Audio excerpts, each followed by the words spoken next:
Welcome back into the Sports Source. This segment brought to you by Nova Copy. Benny Malacote and his crew at Nova Copy right here in Knoxville want to wish all of you a blessed and joyous Christmas season and holiday season this year. All the best to our viewers from Nova Copy. All right. In this segment, we have, 4 questions, I think. And these are specific to a panelist, but everybody can kind of chime in. I think we're doing all right time-wise, so we can chime in. Bob, I'll start with you. This is a question movie-related, all right? For Butch Jones, would he have an easier time finding Zuzu's pedals before next season? It took George Bailey a while to find Zuzu's pedals again. Would it be easier to find Zuzu's pedals, or would he have an easier time finding 5 SEC caliber offensive linemen? Easier to find Zuzu's pedals or a good O-line before next season? Well, I'm going to be accused of being mean again, but I think Zuzu's pedals.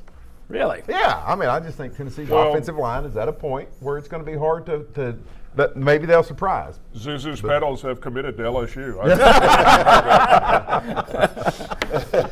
All right. You'd kind of know it if there was an offensive lineman in your pocket. Yeah.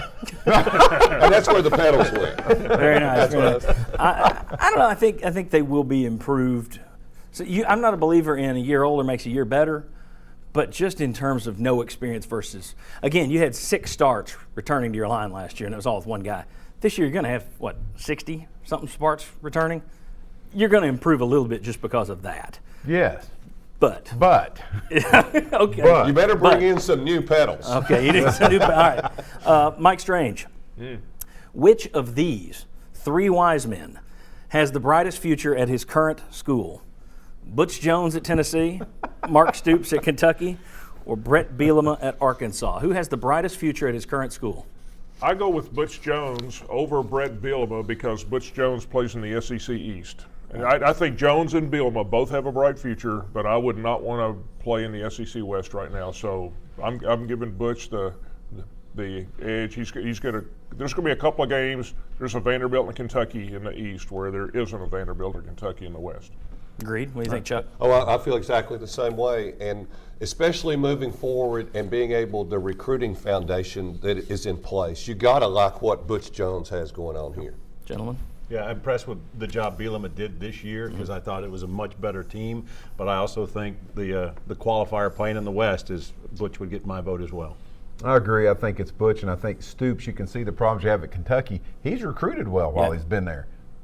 But what did he get you? Yeah, I think he's a guy that I think a lot of people overlook just because he's at Kentucky, and nobody survives at Kentucky. But I wouldn't be surprised if he can't pull a Rich Brooks there and get him to 7-8 wins a year at some point.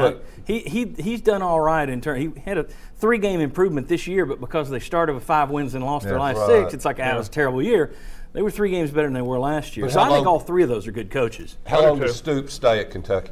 That would be the question. If he turns it around. If he turns it around, it's just another stepping stone. That's a good point. Good point. All right, guys. John Wilkerson, this one's for you. It's a simple question. Very simple question for a simple man. From a simple man.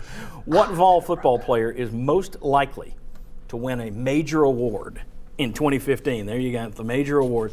What Vol player? And this was sort of answered in that earlier segment.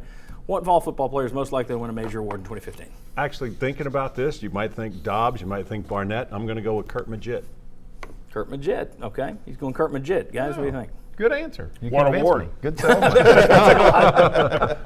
A major award. Yeah. What do you think? Anybody? I'll go with Jalen Hurd. I think he is on the verge of winning the major award. I really do. Okay. The major award? A major award. A major award. All right. He's going to win the leg lamp. Yeah, it's kind of fragile. Yeah, did nobody throw out? We said Derek Barnett in that first segment. Yeah. Nobody thinks Barnett. I think he may be the one that's most likely to win one. But Kurt Magid makes sense. Older, senior. So okay. Chuck, this one's for you. Like Buddy the Elf.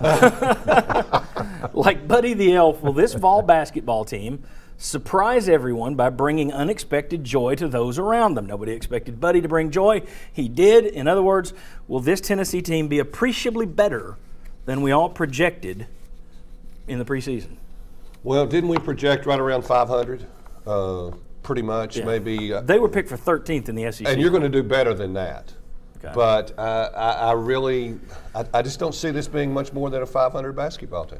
Okay, so no is the answer. I saw a pretty good range of projections about where they'd finish, anywhere from 10th to 13th. So I think 13th is way too low. I think Donnie Tyndall's a good coach, and he's going to, whatever there is to be gotten out of this team, he's going to get it. But 500 might be. Yeah. Yeah, and losing Jabari McGee for the next 6 to 8 weeks is going to that's going to make the job even tougher because you just don't have that many bodies, much less big ones. I think they're much tougher than people thought they might be, but I also think that Ed Asner's not walking through that door. A good L for having us. All right, Bob, you think they're going to be bringing much over expectations? No. Okay, very good. When we come back, more meanness to come. Is the Tennessee Athletic Department improving? Is running off players a fair thing to do? We'll discuss all that. Come on back on the Sports Source. Follow the Sports Source online at sportsource.tv and on Twitter at SportsSourceTV.